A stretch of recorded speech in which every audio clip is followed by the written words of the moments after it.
पौराणिक कथा के अनुसार एक बार एक गरुड़ और एक मादा लोमड़ी नर्मदा नदी के पास एक हिमालय के जंगल में रहते थे। दोनों ने कुछ महिलाओं को पूजा करते और उपवास करते देखा और खुद भी इसे देखने की कामना की। उनके उपवास के दौरान लोमड़ी भूख के कारण बेहोश हो गई और चुपके से भोजन कर लिया। दूसरी ओर चील ने पूरे समर्पण के साथ व्रत का पालन किया और उसे पूरा किया। परिणाम स्वरूप लोमड़ी से पैदा हुए सभी बच्चे जन्म के कुछ दिन बाद ही खत्म हो गए और चील की संतान लंबी आयु के लिए धन्य हो गई। इस कथा के अनुसार जीमूतवाहन गंधर्व के बुद्धिमान और राजा थे।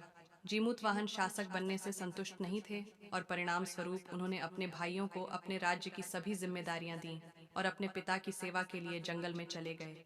एक दिन जंगल में भटकते हुए उन्हें एक बुढ़िया विलाप करती हुई मिलती है। उन्होंने बुढ़िया से रोने का कारण पूछा। इस पर उसने उसे बताया कि वह सांप नागवंशी के परिवार से है और उसका एक ही बेटा है। एक शपथ के रूप में हर दिन एक सांप पक्षीराज गरुड़ को चढ़ाया जाता है और उस दिन उसके बेटे का नंबर था। उसकी समस्या सुनने के बाद जिमूतवाहन ने उन्हें आश्वासन दिया कि वह उनके बेटे को जीवित वापस लेकर आएंगे। तब वह खुद गरुड़ का चारा बनने का विचार कर चट्टान पर लेट जाते हैं। तब गरुड़ आता है और अपनी अंगुलियों से लाल कपड़े से ढंके हुए जिमूतवाहन को पकड़कर चट्टान पर चढ़ जाता है। उसे हैरानी होती है कि जिसे उसने पकड़ा है वह कोई प्रतिक्रिया क्यों नहीं दे रहा है। तब वह जिमूतवाहन से उनके बारे में पूछता है।